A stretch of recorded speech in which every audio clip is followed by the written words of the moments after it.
Oke teman-teman sekalian, ya kita jumpa lagi di kuliah daring, ya kan. Selama kita di rumah, ya kita masih bisa melangsungkan perkuliahan, ya. Nah, untuk mata kuliah metodologi desain kita udah sampai pada materi selanjutnya, ya, yang kemudian kita akan membahas new design method. Ya, jadi kemarin kan desain ini mengalami evolusi gitu ya. Kalau kita melihat dari sudut pandang atau dari aspek metode, desain ini memiliki evolusi gitu. Uh, Seperti yang sudah disampaikan di materi pertemuan lalu, ya. Jadi desain ini diawali dari tahap evolusi kriya atau craftsmanship, ya, ketika manusia membuat benda-benda yang mampu menyelesaikan permasalahan kehidupan sehari-harinya secara vernakular, ya kan, dibuat dengan menggunakan tangan, dengan menggunakan teknologi yang sangat sangat sederhana, menggunakan bahan-bahan dari alam, ya kan, dan ketika membuat sebuah benda atau artefak itu tidak didahului dari proses perancangan atau setidaknya menggambar, ya, tidak didahului dari proses itu. Jadi craftsmanship adalah sebuah tahapan di mana manusia membuat benda-benda yang mampu menyelesaikan permasalahan hidup mereka tanpa perencanaan, ya, sifatnya intuitif, ya. Nah, kemudian di tahap yang kedua, ya, yakni tahap draftsmanship, ya, ketika orang sudah mulai membuat artefak, membuat benda-benda untuk memenuhi kebutuhan dan menyelesaikan permasalahan hidupnya, ini didahului dengan menggambar, ya kan. Periode ini bisa dikatakan dimulai semenjak revolusi industri, ya kan, ketika banyak dari keilmuan itu sudah mapan, ya, seperti arsitektur, keilmuan teknik, ya, itu sangat mapan, sehingga ketika membuat artefak ini diperlukan perencanaan yang matang, setidaknya dari sketsa atau simulasinya dulu, ya kan. Nah, baru kemudian pada tahap yang ketiga, ya kan, ya, di era masuk ke era modern. Sebenarnya di era setelah revolusi industri itu sudah masuk modern, bahkan setelah Renaissance itu kan juga sudah modern sebetulnya. Tapi setelah ditemukannya mesin uap, ya kan, disitulah kemudian tonggak kapitalisme itu kemudian berdiri, ya. Jadi kalau kita melihat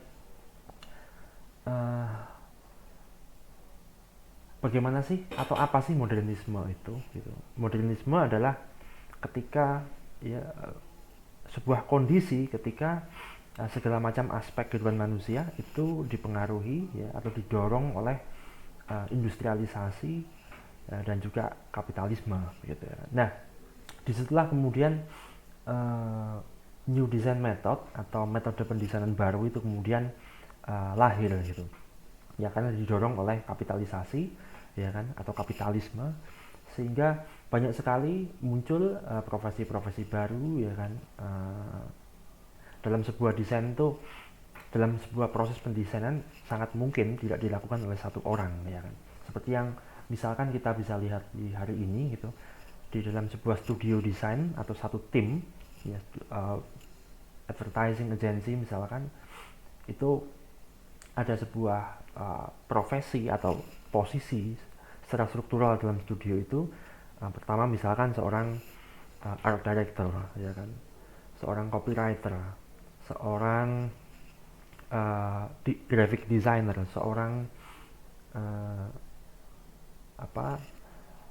visualizer, ya kan. Nah, ini profesi-profesi yang spesifik. Nah, modernisme kapitalisme menghendaki hal yang semacam itu, ya kan. Nah, dalam metode pendesainan baru atau new design method ini ada 3 aspek penting, ya, yang menjadi pokok bahasan kita. Yang pertama adalah tentang kreativitas seorang desainer, terus kemudian tentang rasionalitas ya, dan bagaimana desainer ini melakukan kontrol atas kreativitas dan rasionalitasnya. Apakah desain itu dibuat secara intuitif, ataukah desain itu dibuat secara rasional, sistematis, terstruktur, ya kan? Nah, ini akan ada beberapa metode, ya. Baik. Jadi yang pertama, ya, new design method atau metode pendesainan baru, ya kan?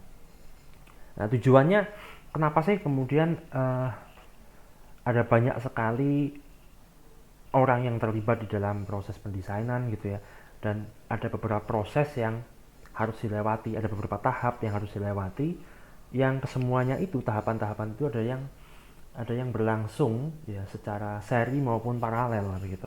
Tujuannya adalah tentu agar membuat ini ya proses pendesainan menjadi lebih mudah dikelola gitu, terutama pada tingkatan sistemnya. Artinya ya benda-benda yang dibutuhkan oleh manusia kan sekarang semakin kompleks gitu ya. Belum lagi proses pendistribusian ya begitu. Nah, bagaimana sebuah benda atau produk desain itu sampai ke tangan konsumen tentu ini melalui perjalanan yang sangat kompleks gitu. Ya. Seseorang yang memiliki produk desain ya untuk menyelesaikan problem di dalam kehidupannya, tentu dia kemudian serta-merta dia ambil begitu saja gitu. Tapi produk itu kan juga dibeli. Ya, produk itu dibeli, dan sebelum membeli kan orang harus tahu dulu. Ya kan? Harus tahu dulu, dan tentu agar orang tahu maka produk itu perlu diiklankan. Nah, ini kan sebuah proses yang berada di luar proses desain, ya kan. Artinya itu adalah proses marketing, proses pemasarannya. Nah, ini kan distribusi produk, ya kan, itu di era modern menjadi semakin kompleks. Untuk itu maka diperlukan metode pendesainan baru, ya, yang tujuannya membuat agar proses pendesainan ini menjadi lebih mudah dikelola, ya kan? Karena ditangani oleh orang-orang yang spesifik secara keilmuan, ya kan? Nah, sehingga diharapkan buah pemikiran pribadi desainer ini dapat diungkapkan kepada klien, masyarakat atau konsumen, ya kan? Di samping baik.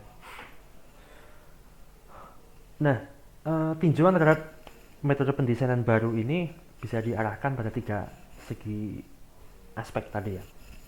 Ya. Sasaran pengamatan, ya kan, atau sasaran pengamatan. Ini kreativitas, rasionalitas, dan self-organizing method. Ya kan. Jadi yang pertama, ya kan, kreativitas, gitu. Nah, kreativitas ini kan juga memiliki banyak sekali definisi, ya. Ya, jadi meskipun seorang desainer gitu ya harus mempertanggungjawabkan hasil desainnya secara konseptual, ya, melalui presentasi, melalui setiap kesempatan ketika bertemu dengan khalayak sasaran ataupun klien gitu ya. Kadang desainer ini juga mengalami kesulitan untuk menjelaskan konsep-konsep yang berkaitan dengan hasil desainnya begitu. Hal ini dikarenakan cetusan ide seringkali datang, ya kan, di luar kontrol, ya. Jadi ide itu kan kadang bagi seorang desainer ya bisa muncul kapan saja, di mana saja, ya. Ketika kita sedang jalan-jalan, sedang nongkrong, ya kan, ya, dan ide itu selalu kemunculannya tiba-tiba, tapi dia butuh stimulus gitu. Ketika kita melihat sesuatu, ya kan, ya, akhirnya otak kita merespon dan muncullah ide gitu kan. Nah, ini kan kita juga tidak tahu ketika kita menuju suatu tempat kita akan melihat apa, kadang juga tidak tahu, dan ketika melihat sesuatu tahu-tahu di dalam benak kita, dalam otak kita memunculkan ide tertentu, ya kan. Nah, itu kan juga katakan saja di luar kontrol, ya kan, di luar kontrol seorang desainer, ya kan. Nah, kemudian ide-ide itu datang begitu saja, ya kan. Nah, hal inilah yang kemudian disebut sebagai kreativitas seorang desainer, sebagai kotak hitam atau black box gitu ya.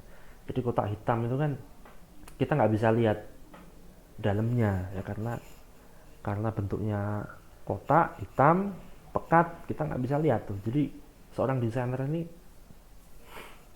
bagaimana prosesnya gitu, seseorang tidak bisa melihat ya, ide itu kemudian ada begitu saja gitu ya, dan desainer sendiri juga tidak bisa menjelaskan itu. Nah,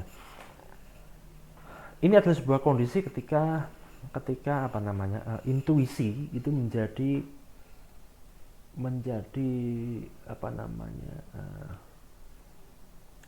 semacam senjata bagi seorang desainer ya kan. Jadi kita tentu pernah gitu ya kan, membuat logo ya kan, membuat ya desain apapun ya, misalkan ya kita nggak bikin sketch ya, bahkan kita tidak melihat data ya yang ada di desain brief misalkan, kita hanya melihat informasi itu sangat sedikit gitu ya. Terus kemudian tahu-tahu ide itu muncul begitu saja ya, karena suatu stimulus ya kan, tidak terduga, lalu kita langsung mengabadikan ide tersebut dalam bentuk sketsa ya kan. Terus tahu-tahu sketsa yang tidak terlalu dalam tadi akhirnya tahu-tahu di approve gitu ya, sama ya entah sama art director atau creative director, atau bahkan kalau kita freelance langsung di approve sama klien gitu. Padahal kita tidak melakukan studi mendalam, tidak ada rasionalisasi ya kan. Artinya kita membuat logo itu, kita membuat layout itu secara intuitif betul ya kan. Nah, inilah yang disebut sebagai designer creativity as black box gitu ya. Baik. Nah, hal ini juga terjadi dalam banyak iklan gitu ya kan. Terutama ketika ini dari konsep menuju ke visualisasi ya kan. Ketika kita itu melakukan observasi, melakukan survei sebelum mendesain ya kan, kemudian kita coba untuk menganalisis ya data-data tersebut, kemudian merumuskannya menjadi sebuah konsep. Nah, dari konsep ke visual ya, visualisasi dari konsep ini, kadang disitulah kemudian wilayah yang intuitif itu kemudian muncul begitu ya kan. Nah, ide-ide semacam itu yang kerap mengemuka di dalam proses desain gitu ya. Dan menurut saya hal semacam itu boleh-boleh saja ya kan. Ya, misalkan bagaimana kita itu mengiklankan sebuah produk otomotif, mobil misalkan ya kan, untuk menunjukkan bahwa mobil tersebut memiliki kecepatan yang sangat tinggi ya kan. Ya tentu di alam pikiran rasional begitu, ya sudah tampilkan saja bagaimana mobil itu berjalan di jalanan, kemudian mendahului semua kendaraan yang ada, atau bahkan mendahului kereta api, mendahului pesawat. Oh, berarti kendaraan itu cepat gitu ya. Ya, secara rasional semacam itu. Tapi kadang desainer melompati hal itu ya kan, leap of insight ya kan, mendapatkan insight dari hal lain begitu ya. Dan itu empirik ya kan, empirik berdasarkan pengalaman seorang desainer. Oh, biasanya itu kalau di barat, dalam kebudayaan barat, bepergian itu kan juga mengajak anjing ya. Jadi pet, hewan peliharaan itu di dalam kebudayaan Eropa atau Amerika dianggap sebagai keluarga, maka selalu ikut di dalam mobilnya ya kan. Nah, seringkali seperti yang kita lihat di film-film ya kan, itu si anjing kepalanya keluar gitu kan. Nah, kemudian ya sebagaimana anjing pada umumnya, lidahnya kan juga selalu menjulur begitu. Nah, kalau kita lihat di iklan ini ya, iklan ini mobil Hyundai gitu ya, kita bisa lihat, oh kok bisa sampai seperti itu lidahnya si anjing ini ya kan. Ya, ini saking cepatnya mobil itu ya kan. Atau kemudian ini ada sebuah iklan layanan masyarakat tentang bahaya AIDS gitu ya kan. Nah, AIDS ini menular atau virus HIV gitu ya, menular melalui beragam mode, tapi yang paling populer, paling banyak terjadi yang melalui hubungan seksual gitu kan. Nah, seorang desainer memiliki cara yang tidak biasa ketika mengungkapkan bahwa ya sesuatu yang nampaknya menyenangkan itu sebetulnya menyimpan sebuah bahaya gitu ya. Nah, kemudian seorang desainer membuat sebuah ungkapan semacam itu, memetaforkan ya sesuatu yang menyenangkan itu sebetulnya menakutkan, serem sekali ya. Nah, lalu di dalam metode black box ini seperti apa sebetulnya ya kan. Jadi ketika kita itu mendesain gitu ya, dengan tidak menentukan sasaran sebelumnya ya, karena kita menggunakan intuisi ya. Jadi sasaran desain ini nggak ditentukan secara pasti ya kan? Dan bisa berubah sesuai dengan perkembangan pemikiran kita. Kita berubah pikiran ya kan, maka desain akan berubah gitu ya kan. Nah, baik dengan tambahan data maupun tidak gitu. Nah, yang kedua, keputusan seorang desainer dikendalikan oleh masukan data terakhir tentang masalah yang dihadapi. Ya kan, tadi data yang terakhir masuk, ya itulah yang kemudian secara intuitif akan kita terima, ya kan. Karena tadi seperti yang saya bilang sifatnya empirik, ya, ide-ide yang muncul itu juga berdasarkan atas pengalaman seorang desainer gitu ya. Jadi seorang desainer menganalogikan dengan kasus-kasus yang sama yang sebelumnya dia pernah temui, ya kan gitu. Ya, baik. Kemudian yang ketiga, keputusan desain dapat diambil secara acak dan cepat, ya karena intuitif, ya kan, dengan mengabaikan hal-hal yang mengabaikan sementara ya, hal-hal yang bersifat lazim, normal, ya karena kita sedang mencari sesuatu yang tidak normal untuk memunculkan daya ganggu, daya pikat, ya, attraction, ya kan. Maka ya memang kita harus mengabaikan hal-hal yang lazim atau yang normal di masyarakat. Ya. Terus kemudian yang keempat, nah desainer ini memanipulasi persoalan yang rumit gitu ya. Jadi misalkan ya iklan itu kan sebenarnya kompleks ya, kalau kita mau sikapi secara sistematis gitu ya. Membuat iklan itu sesuatu yang kompleks, kita harus mulai dari bagaimana kita mendefinisikan target audiens yang dituju ya kan. Kemudian dari mendefinisikan target audiens itu ya kita melakukan segmentasi, terus kemudian kita melakukan targeting ya kan, memilih dari segmen-segmen itu mana yang primer, mana yang sekunder, terus kemudian kita tentukan positioning. Ini kan sangat rumit ya. Sehingga dari situ memunculkan konsep dan konsep divisualkan ya. Nah ini sangat rumit gitu, tapi dalam konteks atau dalam metode black box ini ya kan, secara intuitif desainer ini kemudian memanipulasi persoalan yang rumit itu ya kan, secara menyeluruh ya, utuh ya kan, kemudian mentransformasikan permasalahan tersebut menjadi lebih sederhana dan menghasilkan keputusan yang brilian begitu. Nah, ya kan. Jadi seorang desainer memanipulasi, kalau nggak mau dikatakan mereduksi gitu ya, mereduksi hal yang kompleks menjadi lebih sederhana ya. Nah memang hal ini ada plus minusnya gitu ya. Kelebihannya ya memang ide itu bisa liar ya, mengalir dengan bebas gitu kan, karena nggak ada constraint ya.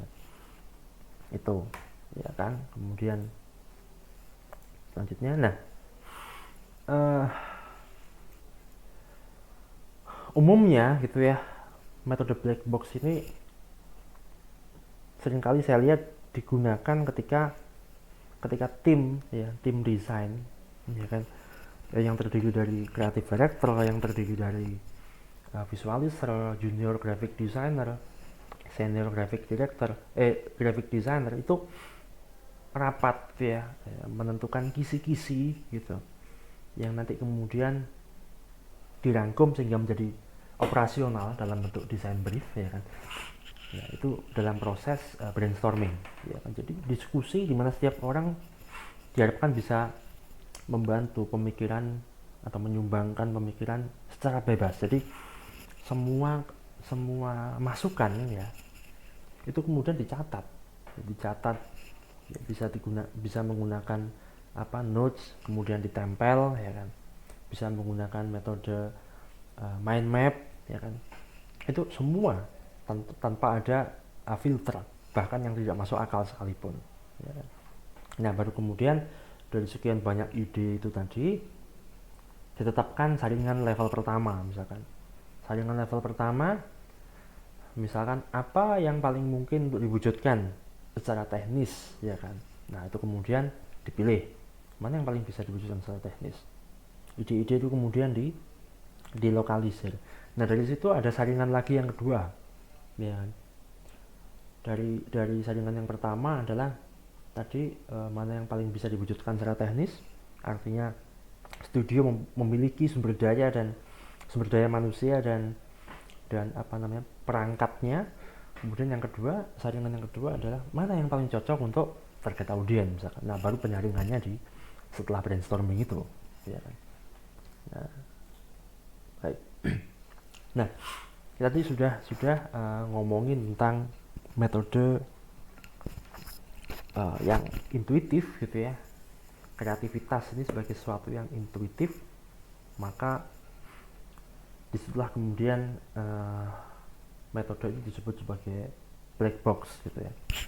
Nah, yang kedua, ketika desainer itu tidak atau menekan intuisinya dan kemudian lebih banyak menggunakan rasionalitasnya ketimbang intuisinya, ya. Kalau yang intuitif tadi disebut sebagai black box, maka yang rasional ini disebut glass box. Jadi glass box ini kan gelas kaca ya, kotak kaca, sorry. Nah, kotak kaca ini kan kita bisa lihat, ya, kita bisa lihat isinya apa begitu. Sebuah gelas yang terbuat dari kaca, kita bisa tahu itu air putih ataukah teh ataukah kopi begitu ya. Nah, itu.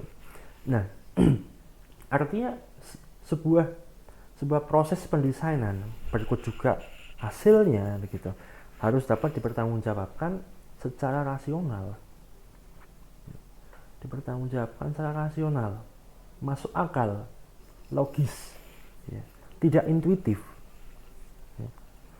Ketika sebuah ide itu kemudian muncul, maka pertanyaan selanjutnya adalah bagaimana relevansinya, ya, dan bagaimana ide itu muncul, ya, bagaimana relevansinya terhadap target audiens dan apa target dari ide ini nanti. Dengan menggunakan ide itu, ya, apa yang dijamin? Apakah ide tersebut mampu menjamin orang tertarik, ya, menstimulasi orang untuk mencari informasi lebih jauh dan kemudian melakukan pembelian misalkan. Apakah ada jaminan seperti itu? Kalau ada jaminan seperti itu, berapa persen? Nah, segalanya serba terukur, ya kan. Nah, dari sini kemudian desainernya bekerja atas dasar informasi yang diberikan kepadanya, ya kan, dengan mengikuti prosedur perencanaan dan tahap-tahap pendesainan yang meliputi ya pengumpulan data. Jadi seorang desainer itu sebelum membuat kemasan misalkan, ya, maka dia harus mengumpulkan data, ya. Data apa? Yang pertama, data mengenai merek, ya. Misalnya mau bikin kemasan tuh, ya, merek produk, ya. Kemudian produk itu sendiri, ya. Katakan saja ini data produk, ya kan, merek dan realitas produk. Atau kalau kita rangkum kedua-duanya jadi product knowledge, ya kan.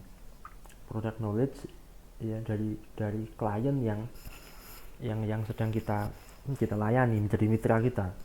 Yang kedua, ya, produk ini produk data target audiens, data pasar, ya kan. Produk milik klien kita tadi itu untuk siapa, ya kan. Jadi kita harus tahu target audiens. Nah, target audiens ini artinya kan calon konsumen, ya. Ya, kita perlu melakukan riset, ya kan, tentang misalkan konsumen behavior, ya kan, perilaku konsumen, ya. Nah, setelah itu diketahui, kita bisa mengidentifikasi, ya kan, seperti apa target audiensnya dengan cara melakukan segmenting. Nah, ketika segmentasi sudah dilakukan, ya kan, kita tinjau lagi produk, ya kan, paling cocok untuk segmen mana, ya paling relevan, gitu kan. Maka kita lakukan targeting. Setelah dilakukan targeting, kita melakukan peninjauan kembali kepada produk, balik lagi ya ke data produk yang sudah ada, ya. Kita lakukan positioning. Nah, dari positioning ini kan konsep, ya. Nah, konsep itu kemudian sintesis konsep, ya kan, konsep kemudian divisualisasikan. Nah, setelah divisualisasikan, ya jadilah mockup, gitu kan. Nah, setelah jadi mockup ini perlu kita evaluasi, ya kan, sejauh mana efektivitasnya, ya kan. Nah, kemudian kita lakukan survei misalkan, ya. Setelah disurvei ternyata ada beberapa hal yang perlu di redesign, ya, untuk mengoptimalkan efektivitas itu. Nah, akhirnya mockup itu tadi ya diperbaiki, direvisi sampai kemudian menemukan bentuk yang paling optimal. Nah, secara umum, ya, prosesnya tadi, ya penggalian data yang pertama, yang kedua melakukan analisis dari data-data itu, ya. Yang ketiga, dari data tersebut dan hasil analisis kita melakukan sintesis konsep, ya. Konsep ada, ya, bisa didapat, kemudian kita visualisasikan. Setelah kita visualisasikan, kita uji efektivitasnya, kemudian kita revisi untuk mengoptimalkan efektivitasnya. Nah, kemudian sampai jadi finish, produk akhir, kemasan yang paling akhir. Nah, dalam hal itulah kemudian desainer menggunakan rasionalitasnya, tidak kemudian tahu-tahu muncul, ya kan, tahu-tahu muncul ide, gitu ya. Nah, inilah yang kemudian proses pendesainan itu nanti dijelaskan oleh desainer secara rinci, secara jelas kepada misal klien, ya kan, atau creative director, ya kan. Nah, ini kan jelas, maka inilah yang disebut sebagai glass box, ya kan, kotak kaca, ya, kotak kaca. Nah, jadi seorang desainer dalam hal ini mengandalkan rasionya, ya kan, dengan menggunakan metode reasoning, yang usaha untuk menemukan fakta-fakta, sebab atau alasan yang aktual, ya, aktual dan faktual yang melandasi terjadinya suatu hal, ya. Kemudian dari situ mengidentifikasi permasalahan dan menemukan atau mensintesis, ya kan, alternatif solusi dari masalah-masalah yang muncul atau yang sudah ditemukan tadi, ya. Jadi itu di glass box, ya. Nah, sehingga kita bisa lihat ciri-ciri dari metode glass box itu sendiri, ya. Iya, yang pertama, sasaran desain telah ditetapkan secara pasti sebelum analisa dilaksanakan, pastilah, ya. Bahkan sebelum mengambil data, sebelum melakukan observasi, sebelum melakukan survei lapangan, ya kan, tujuan telah ditetapkan, ya kan. Tujuannya untuk menyelesaikan masalah apa, ya kan, desain yang akan dibuat nanti, ya kan. Jadi ada tujuan dulu. Nah, dari tujuan itu kan di breakdown menjadi sasaran-sasaran, ya kan, atau target, ya. Terus kemudian yang kedua, telaah desain atau analisis dilaksanakan secara tuntas sebelum solusi keputusan yang diinginkan ditetapkan. Ya, pasti, ya kan. Jadi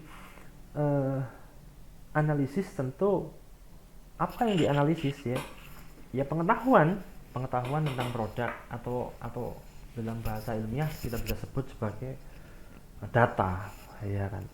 Ya, analisis dulu, ya, nggak mungkin kita bisa melakukan sintesis konsep ketika analisis atas data, ya, product knowledge, ya, consumer behavior, ya, segmen.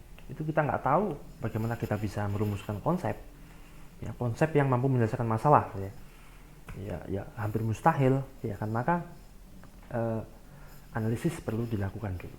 Apa sih analisis ini? Analisis ini adalah apa? Memaknai realitas, ya, memberikan makna pada data-data tersebut, ya, dan kemudian mendialogkan fakta-fakta tersebut satu sama lain untuk kemudian memperoleh suatu kesimpulan, ya. Jadi data produk, ya kan, data tentang target audiens, ya, ini kemudian didialogkan, ya, ini kemudian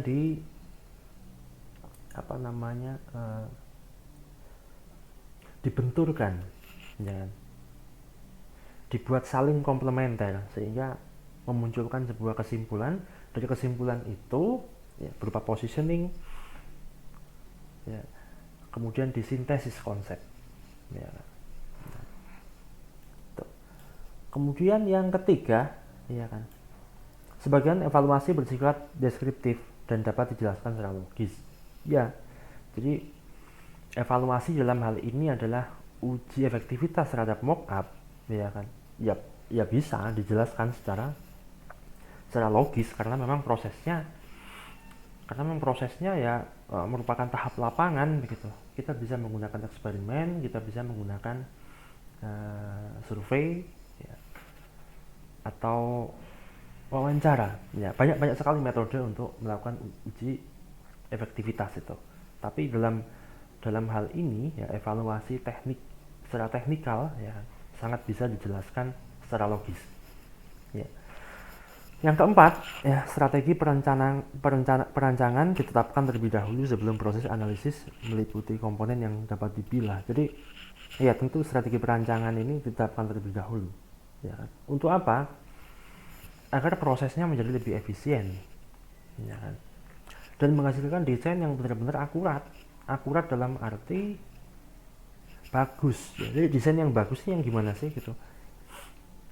Yang menyelesaikan masalah, ya kan. Di dalam tujuan ditetapkan masalahnya apa, begitu kan? Ya. Misalkan kemasan, ya. Kemasan tujuan pokoknya adalah melindungi produk, ya kan, dari kondisi luar, ya, dari aspek-aspek yang mempengaruhi produk itu, ya kan. Tapi kan kemasan nggak cuma itu, gitu kan. Kemasan juga punya fungsi pemasaran, ya kan. Nah, ini lebih ditekankan pada fungsi pemasaran. Misalkan sebuah kemasan tujuannya adalah menarik perhatian, ya, mengatraksi calon konsumen begitu. Karena kemasan ini ketika dia berada di gerai retail gitu ya, di supermarket misalkan, maka kemasan itu akan bertarung, ya kan.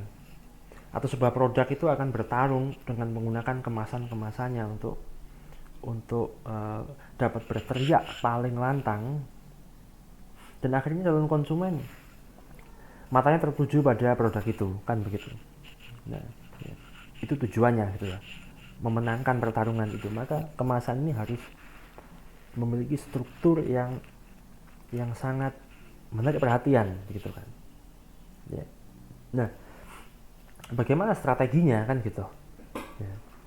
Nah, bagaimana strateginya agar ini menjadi efisien, ya kan? Nah, desain yang baik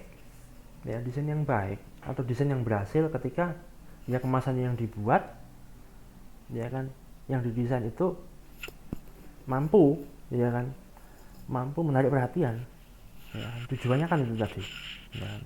Problemnya adalah produk kurang menarik bagi target audiens, maka didesain sebuah kemasan yang sedemikian rupa sehingga mampu menarik perhatian target audiens, ya kan.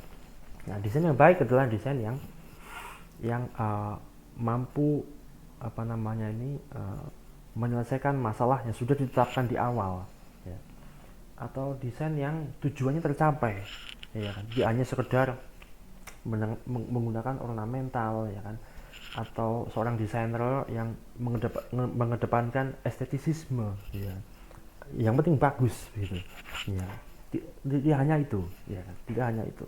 Nah, disinilah kemudian proses analisis itu meliputi komponen-komponen yang dapat dipilah, ya kan, terdiri dari tahap-tahap yang bisa dijelaskan secara logis, ya kan. Nah, baik. Nah, bagaimana seorang desainer itu kemudian mengorganisir apa namanya ini beberapa aspek, ya, dalam atau beberapa tahap dalam desain begitu, ya. Ya, dengan menggunakan self organizing metode pengorganisasian diri begitu. Ini sebetulnya metode yang umum, ya kan, di dalam keilmuan manajemen ini juga dibahas begitu, ya. Ya, ini memilah-milah permasalahan, ya kan, menjadi bagian-bagian atau komponen yang dapat ditelaah secara logis atau realistis. Jadi problem yang nampak besar ini kemudian digali lagi, di breakdown menjadi problem-problem kecil, ya kan. Dan problem tersebut harus clear, ya, harus clear sehingga bisa diketahui akar permasalahannya begitu, ya. Entah itu kemudian nanti diselesaikan dengan menggunakan metode glass box ataukah diselesaikan menjadi dengan menggunakan metode black box. Itu bagaimana seorang desainer nanti membuat sebuah keputusan. Tapi ketika melihat sebuah problem yang besar begitu, misalkan sebuah produk kurang laku di pasaran, ini kan problem yang besar, ya. Produk nggak laku, ya harus digali begitu, ya. Apa yang menyebabkan itu, gitu kan. Nah, ini kemudian bisa di breakdown menjadi permasalahan-permasalahan yang spesifik. Misal, ternyata produk itu sendiri memang mutunya kurang begitu, ya. Katakan saja produk snack, ya. Ternyata produk itu sendiri mutunya kurang gitu. Nah, itu akhirnya menjadi bukan wilayah atau bukan domain seorang desainer, ya kan. Kalau ternyata demikian gitu. Yaitu domain produksi, ya kan, misalkan dalam sebuah perusahaan, ya. Desainer tidak bisa membuat sebuah produk menjadi bermutu, ya kan. Tapi kalau kemudian problemnya adalah kemasan yang kurang ternyata mutu produk yang rendah itu disebabkan oleh kemasan yang ini kurang melindungi produk secara optimal, ya kan, misalkan, maka hal tersebut masuk ke wilayah atau domain desainer. Atau ternyata kemasan dari produk itu kurang menarik perhatian, kurang atraktif, kalah, ya, ketika harus bertarung dengan kemasan produk yang lain yang sejenis, ya, kompetitornya, ya, produk itu kalah, ya. Maka itulah masuk ke wilayah desainer. Jadi ketika mendefinisikan problem, ya kan, usahakan problem itu spesifik, ya. Jadi ketika problem itu menurunnya omset, tidak laku, ini adalah problem yang besar, ya kan, problem besar dan sangat umum sekali sifatnya. Nah, ya, desain tidak bisa secara langsung ini kemudian kita membuat sebuah desain untuk meningkatkan omset sebuah produk atau merek tertentu, ya, tidak bisa, ya. Yang membuat omset sebuah produk atau perusahaan atau merek itu naik, ya, itu adalah pembelian, kan begitu. Pembelian yang dilakukan oleh konsumen, ya. Nah, sebelum konsumen melakukan pembelian, ya, ada proses atau tahapannya, kan. Ada tahapan-tahapan yang harus dilalui, ya. Maka konsumen tersebut harus aware dulu, ya, memiliki brand awareness misalkan, ya.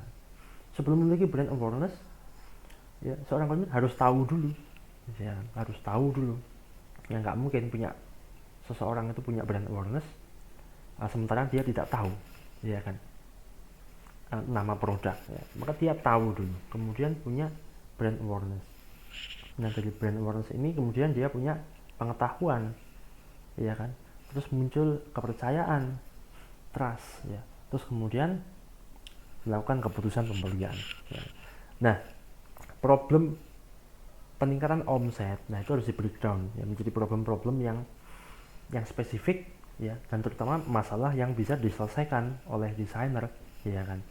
Kalau mutu produk tidak bisa ya kan, anggap saja sampo misalkan yang ternyata kemudian memiliki mutu yang buruk ya, tidak sesuai dengan yang dijanjikan. Misalkan sebuah sampo menjanjikan menghilangkan ketombe, tapi kemudian ketombe itu ketika dipakai malah bertambah banyak misalkan ya. Nah bisa nggak diselesaikan oleh desainer? Kan tidak bisa, itu domain dari produksi ya. Baik, uh, seperti itu ya kira-kira tentang metode pendesainan atau new design method ya kan. Kita belajar bagaimana ada dua metode ya kan yang bisa digunakan, black box intuisi kreativitas, yang kedua glass box ya rasionalitas ya kan, scientific ya, kita mau memilih jalur yang mana dari dua itu. Tapi kalau akademik ya yang glass box biasanya ya. Terus kemudian bagaimana kita melakukan self organizing method ketika